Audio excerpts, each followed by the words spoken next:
Gentiles amigos de Mirada Profunda, este espacio de periodismo sin compromisos, bienvenidos, con la grata noticia de que nos acompaña Adrián Salvucci. Usted lo conoce muy bien, estuvo con nosotros hace apenas unos días.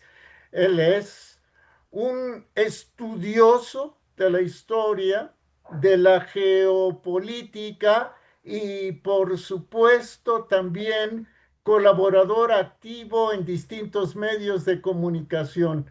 Adrián, qué privilegio. Un verdadero gusto, realmente el gusto es mío, Jorge, es un placer y te agradezco mucho esta nueva invitación. Y es verdad lo que tú dices en alguna medida que creo que también es aplicable a ti. Yo soy un trabajador que trato de aportar la experiencia de vida. Y te hago una pequeña, muy pequeña aclaración.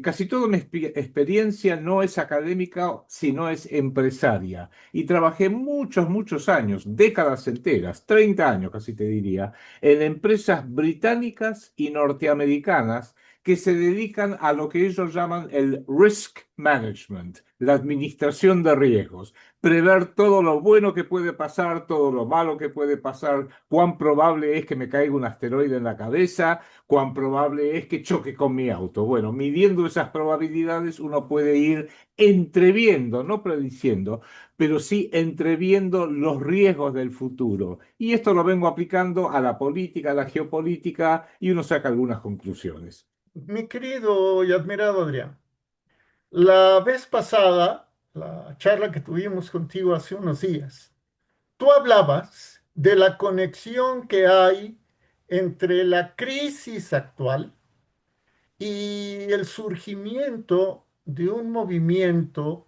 jasídico hace ya algunos ayeres, de cómo el hasidismo, si se me permite la expresión, es antecedente del movimiento judaico ashkenazi y cómo el movimiento ashkenazi se ve reflejado en el sionismo y cómo la secta Chabad Lubavitch está en la cúpula, por lo menos en apariencia, del sionismo dominante hoy. Apenas hace 2, 3 días, el presidente de los Estados Unidos, Donald Trump, estuvo en la Chabad Lubavitch y dirigió un mensaje. Y por otro lado, también hace 2, 3 días, el presidente de los Estados Unidos, Donald Trump, eso fue el sábado pasado, se pronunció porque ya dejen en paz a Bibi Netanyahu, un gran primer ministro, según él, y que Estados Unidos, que aporta miles de millones de dólares a Israel cada año, no va a permitir que la justicia de Israel le haga algo a Netanyahu, sobre quien pesan acusaciones de fraude, soborno y abuso de confianza. Entonces, pues uno llega a la conclusión de que no es teoría de la conspiración, es conspiración de la teoría, querido Adrián.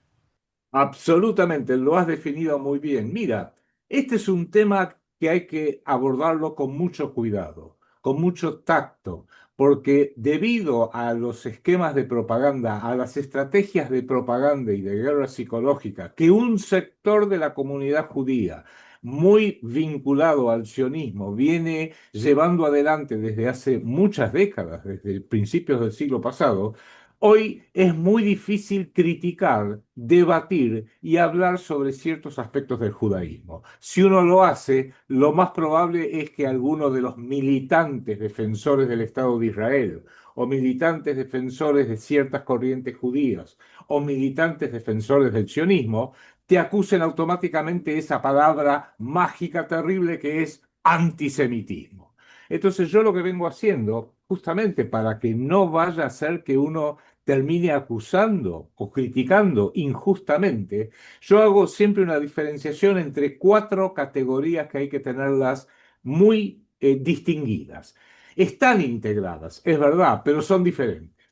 Uno es la comunidad judía planetaria, a nivel planetario, según propias cifras de las organizaciones sionistas y del propio Estado de Israel, estamos hablando de no más de 17 millones de habitantes. Si le agregamos que también la ley de retorno a Israel permite que vayan cónyuges, familiares, familia política, en total ellos hablan que hay unos 30 millones de personas judías y parcialmente judías que si quisieran y pidieran ir a vivir a Israel, la ley del retorno se lo permitiría. 30 millones. Ahora bien, en el planeta Tierra somos 8.000 millones.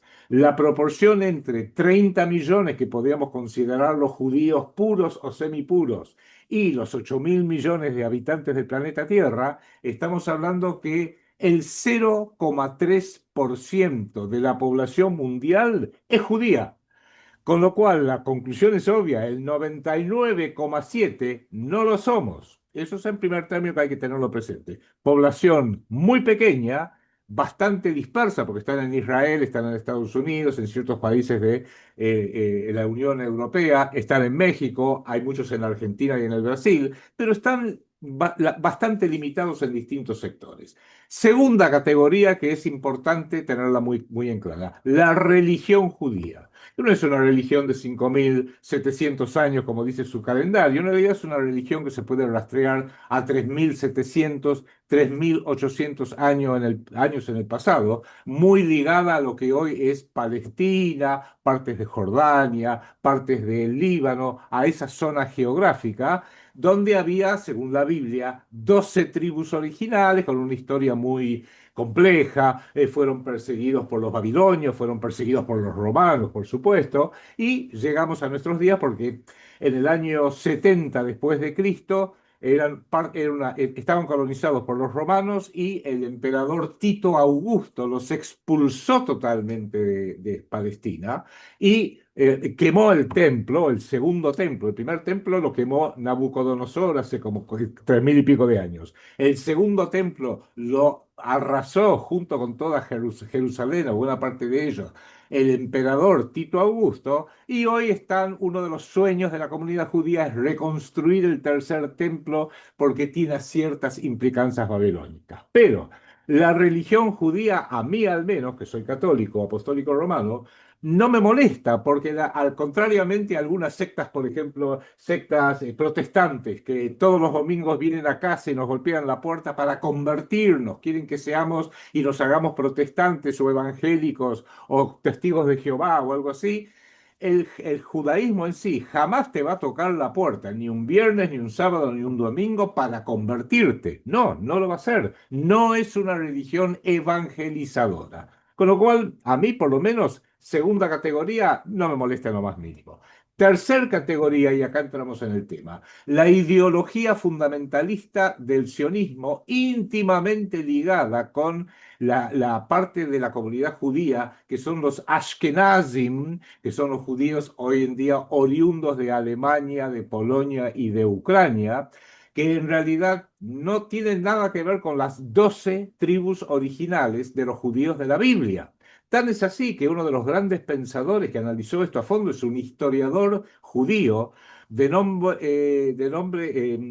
ya me venía el nombre, bueno, se me hizo una pequeña laguna, pero es un escritor de principios del siglo, a los años 70 del siglo pasado, que escribió un libro que se llama Arthur Koestler, así se llama, ya falleció, y escribió un libro que se llamaba la 13ª tribu. ¿Por qué? Porque dijo, hay una parte de la comunidad judía que no tiene nada que ver con los judíos originales, que es esta 13ª tribu, que son los cázaros. Y los cázaros eran una tribu sumamente violenta, sumamente militante, sumamente agresiva, que vivía en lo que hoy es Ucrania y el sur de Rusia, y que causaron estragos. Era un imperio deambulante, por así decirlo. Y como no tenían ninguna religión, no tenían valores de ningún tipo, y cuando finalmente son acorralados por los rusos y los ucranianos en el siglo VIII de nuestra era, los obligaron a asumir una religión sí, sí o sí, porque les dijeron, ustedes no tienen valores, son asesinos, son violadores, son violentísimos, porque no tienen valores, porque no tienen religión propia. Entonces le dijeron los rusos de aquella época a los cázaros, o se convierten al Islam o se convierten al cristianismo. Y los cázaros dijeron, si nos convertimos al Islam vamos a ser súbditos del califato de Bagdad, y si nos convertimos al cristianismo vamos a ser súbditos de Constantinopla, y no queremos ni una cosa ni la otra. Entonces mandaron a buscar, esto es una leyenda en realidad, a un rabino muy docto de Córdoba, España, y el rabino le dijo, palabra más, palabra menos, bueno, pero yo soy el hermano mayor tanto de cristianos como de musulmanes. Y los cázaros, el jefe cázaro, el rey cázaro, le dijo, ah, ¿y ustedes qué son? Judíos. Bueno, entonces nos convertimos al judaísmo. Y este aquí que en el siglo octavo, siglo noveno de nuestra era, hace 1200 años, se convirtieron primero la dirigencia cázara y luego la totalidad del pueblo cázaro fue obligado a convertirse al judaísmo. A partir de ahí se quedaron en Ucrania, se pacificaron bastante, no totalmente, pero bastante, y como eran deambulantes, dejaron de deambular, se quedaron en lo que hoy es Ucrania y sur de Rusia, de ahí pasaron a los países, lo que hoy son los países bálticos, después pasaron a Polonia, y de Polonia finalmente pasaron a Alemania, a Eskenaz, como lo llaman ellos. Y en Alemania sí, mi opinión es que se basaron en la magia negra babilónica de cómo crear dinero de la nada, cómo inventar dinero de la nada, lo que ellos llamarían dinero fiat. Pero le fue muy bien. Son las dinastías que todos conocemos por sus apellidos, que son Eskenazi, por sus características físicas, que son Eskenazim, los Rothschild, los Warburg, los Bleichräder, todas las grandes dinastías financieras del siglo XVII, XVIII y XIX, hasta nuestros días, por supuesto. Y a partir de ahí es su enorme poderío basado en lo financiero. Y luego fundaron, el sionismo en sí es fundado por descendientes de los cázaros, que son los judíos ashkenazim, que llevan, digamos, esa característica muy metida en su sangre, en su genética, de una identidad con el judaísmo, pero que es una identidad, quizás por eso el fanatismo, del converso. Tú sabes que el converso siempre es mucho más fanático que el que nació en una religión originalmente. Y ahí es donde uno de ellos, un abogado muy inteligente del siglo XIX que se llamaba Teodoro Herzl, el Imperio Austrohúngaro, en realidad él era húngaro, pero su trabajo lo hizo en Viena, decide empezar a reunir a las comunidades judías en el centro de Europa que estaban siendo perseguidos. Los que estaban perseguidos y discriminados por los rusos, por los ucranianos, por los países bálticos, Lituania, Estonia, Letonia, Alemania no tanto, Polonia. En Polonia había unas persecuciones tremendas, en Francia había unas persecuciones tremendas, y dijo, bueno, voy a empezar a reunirlos a ver si los podemos mandar a un Estado propio, a una nación propia. Y con un amplio y generoso financiamiento de uno de estas grandes dinastías financieras, que era aunque lo hizo desde Francia, era una familia alemana que eran los von Hirsch, el barón von Hirsch, los reúne y les dice, bueno, ¿dónde los querés mandar?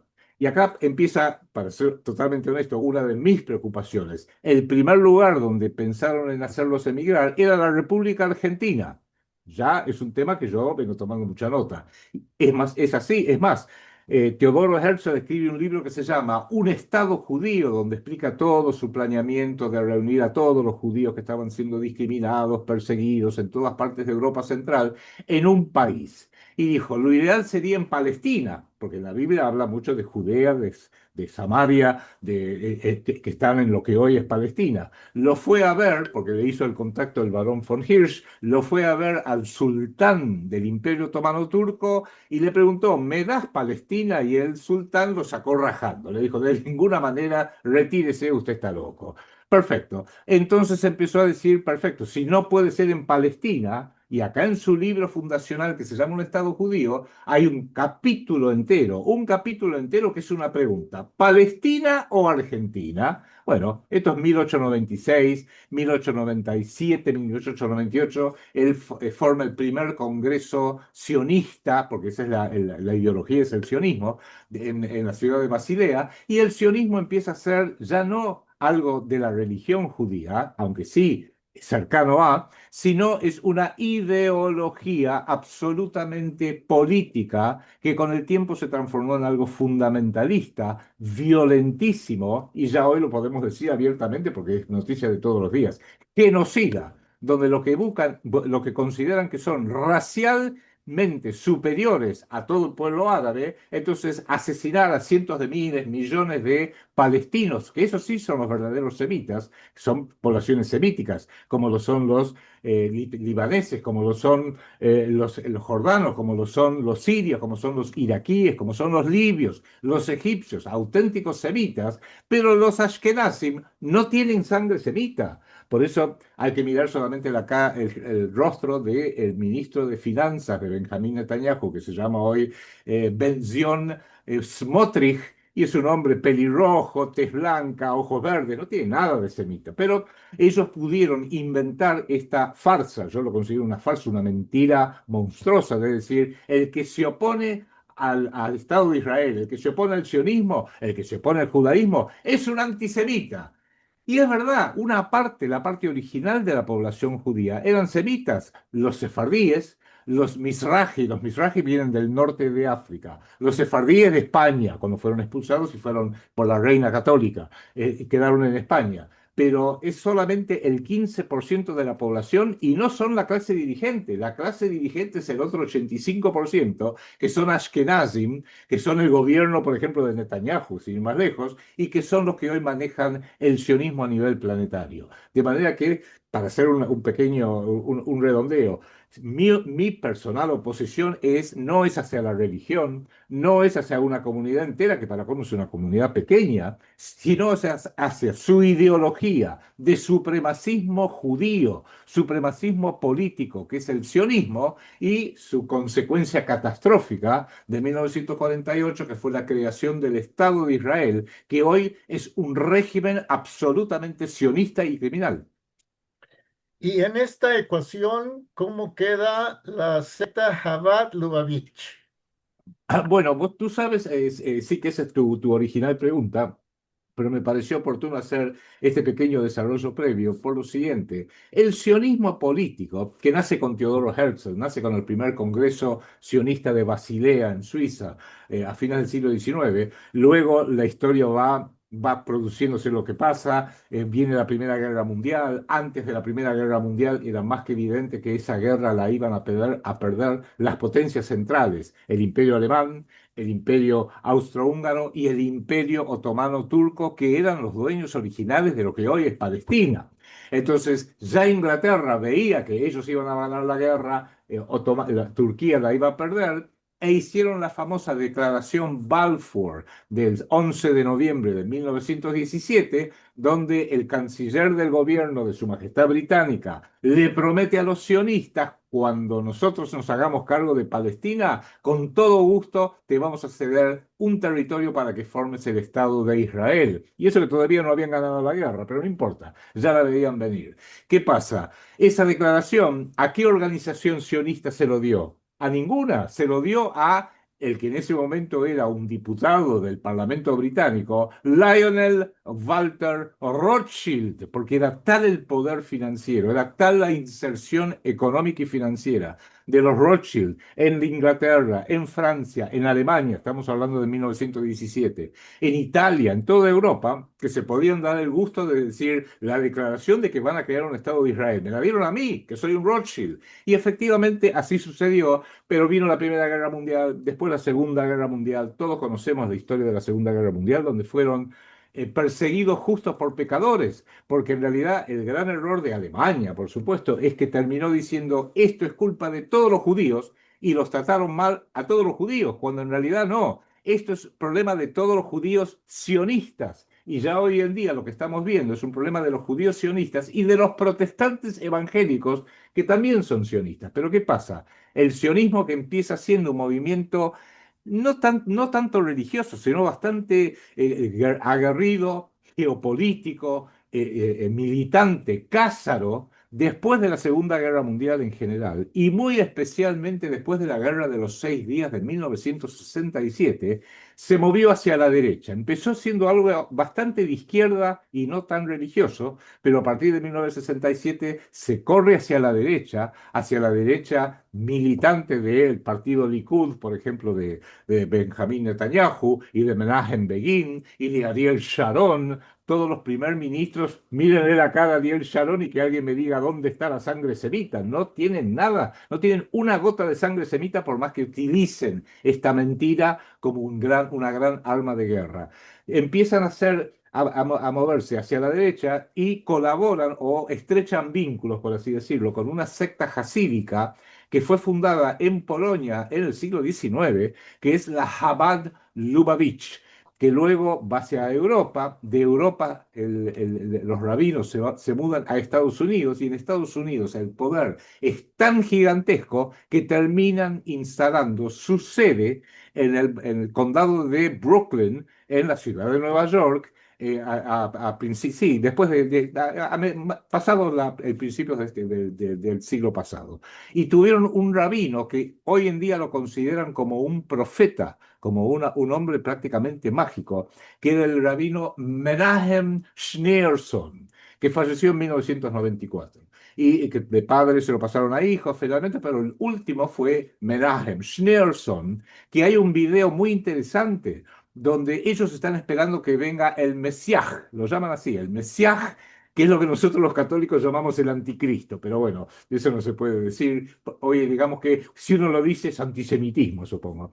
Pero ahí, en este video, hablando en inglés, habla con un joven Benjamín Netanyahu en 1992, que en ese momento Netanyahu era el ministro, perdón, el embajador de Israel ante las Naciones Unidas.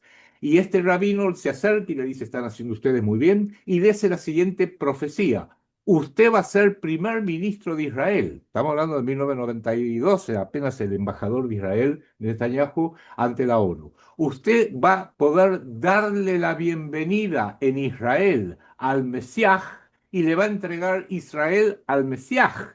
Y los entendidos dicen que de esa conversación y de otras conversaciones secretas, donde Netanyahu se quedó choqueado, le termina diciendo, palabra más, palabra menos, usted le va a entregar al Mesías nuestro, al Mesías, buena parte del mundo, porque eso está escrito en la Biblia, mejor dicho, en la Torá, eso está escrito en el Talmud, esos son nuestros libros proféticos. Y todos los rabinos asintieron y dijeron, sí, evidentemente el Mesías, que es un nombre divino de los judíos, va a recibir el mundo como premio, por así decirlo, y ese premio, el instigador, el articulador de ese premio, va a ser un señor que se llama Benjamín Netanyahu. Por eso es que Benjamín Netanyahu cuenta con el apoyo absoluto de la ultraderecha y de todos los partidos de la ultraderecha del Estado de Israel. No hay forma alguna de sacarlo. Nadie lo puede sacar a Benjamín Netanyahu de su lugar como primer ministro por la sencilla razón que cuenta con el apoyo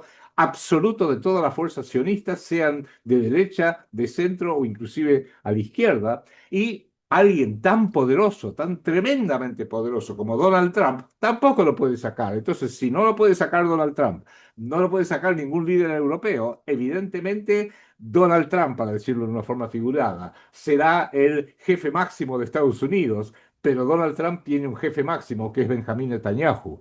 Y este es el drama hoy en día, que esta secta de la Chabad Lubavitch, de rabinos hasídicos, que no es compartido por todos los rabinos. Hay muchos rabinos que están en contra de la Chabad Lubavitch, están en contra del Estado de Israel. Y yo esto siempre lo enfatizo, porque lo que no tenemos que permitir o tenemos que trabajar, querido Jorge, es que no vayan a terminar pagando justos por pecadores. Ya el siglo pasado, por haber simplificado un problema que es muy complejo, el problema del pueblo judío y del sionismo es un tema laberíntico laberíntico, complicadísimo, y por haberlo simplificado terminaron pagando justos por pecadores en Europa, y no lo queremos ver eso.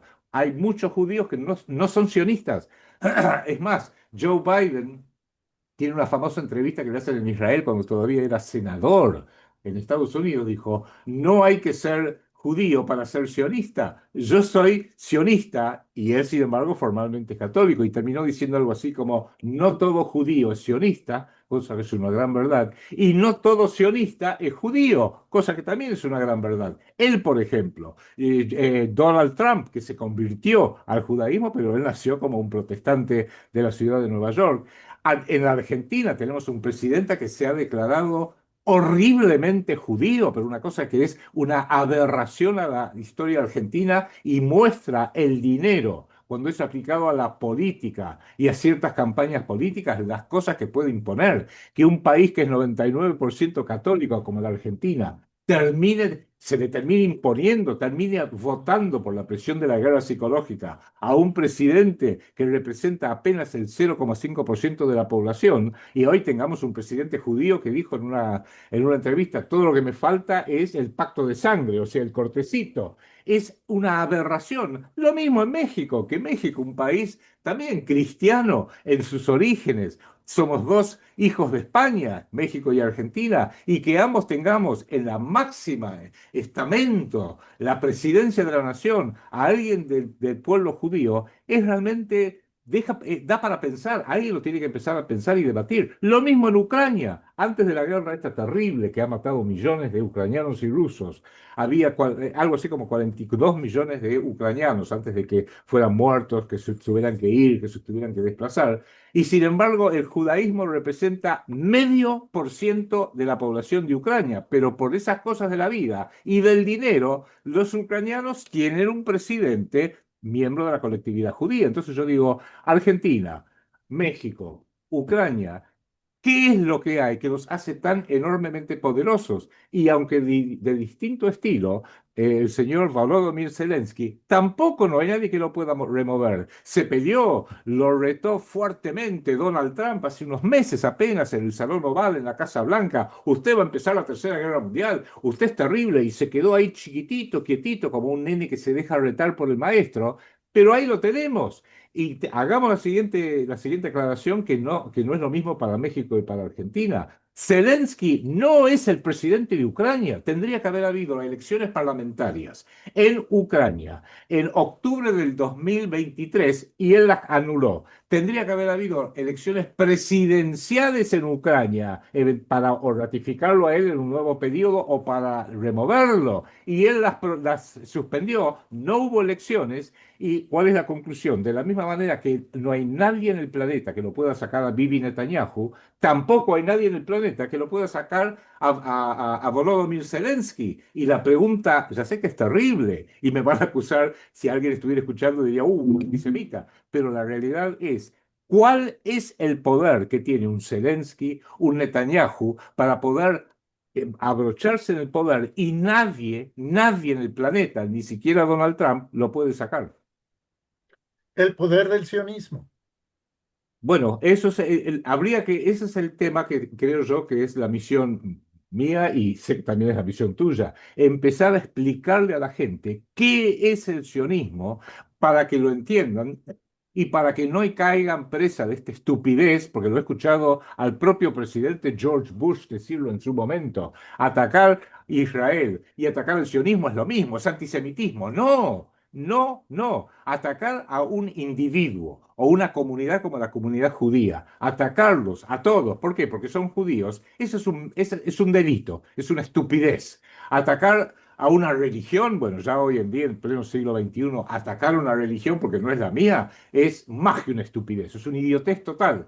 Pero atacar a una ideología supremacista, violenta, que ya demostradamente ha dado evidencias de sobra que son absolutos genocidas, que son criminales, que están a la gente que están matando de hambre en Palestina, les dicen, bueno, córranse para allá, córranse para allá. Bueno, mañana quieren comida, vayan a buscarla ahí. Van todos hambrientos, mujeres, niños, hombres, viejos, a buscar comida y abren fuego, los empiezan a acribillar a balazos. Eso solo lo hace alguien que es un genocida total. Y es tal el poder que tienen que los grandes medios sí, lo dicen, pero con mucho cuidado, lo digo, pero bueno, hay una guerra, hablan de una guerra en Palestina. No, no hay ninguna guerra en Palestina, hay un genocidio. Guerra hubo entre Estados Unidos e Irán, entre Israel e Irán, lo acepto, eso es una guerra. Guerra hay, llegado el caso, entre Ucrania y Rusia, una guerra. Pero lo que están haciendo en Palestina es un genocidio, es una matanza y hay que repudiarla y hoy en día no se puede hacer, no se puede debatir, toda esta temática no se puede debatir y cierro con esta idea nada más, que tanto que se habla de la democracia, en la Argentina, por ejemplo, la democracia, etcétera, ¿cómo se explica que una parte tan chiquitita de una población tenga tan inmenso poder que en última instancia el poder que ejercen sobre la política, la geopolítica, los grandes medios de prensa, los bancos, la economía en general, es el poder del dinero. ¿Y desde cuándo el dinero da razón y desde cuándo el dinero es democrático? Bueno, son todos los temas que hay que poner en la mesa de debate y no se puede porque todos tienen miedo, seas un periodista, seas un empresario, seas un vecino, de que te digan, ah, usted es un antisemita. Yo tuve dos demandas penales de la Delegación de Asociaciones Israelíes en la Argentina, la DAIA, que viene a ser AIPAC aquí en Argentina, porque no le gustaban que yo escribía artículos para RT, para Russia Today, hace unos años, que yo tenía programas de televisión, programas de radio, y como no le gustan, decía, no, no, no, usted es un antisemita. Y una vez que te colocaron ese San Benito de ser antisemita, los jueces tienen mucho miedo, tienen mucho cuidado, digamos, cuidado en cómo manejan el tema, porque saben que es un tema peligrosísimo, que controla la política, controla el poder judicial, controla el poder ejecutivo en la Argentina, al extremo que en Argentina tenemos un presidente judío, es algo aberrante, aberrante totalmente, pero nadie quiere hablar del tema porque no, a ver si me acusan de.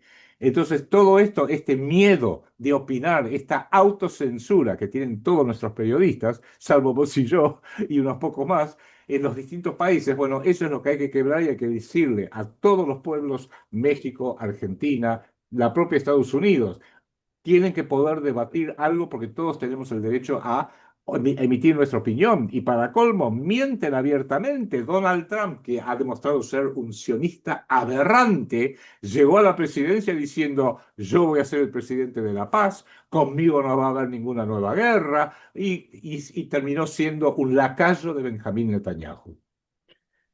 Querido Adrián, mil gracias y ya se verá pronto. Ojalá que podamos seguir conversando.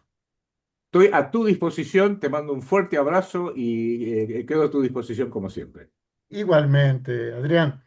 Y como siempre decimos, también gracias a usted, porque nos ve, nos oye y participa. Hasta la próxima.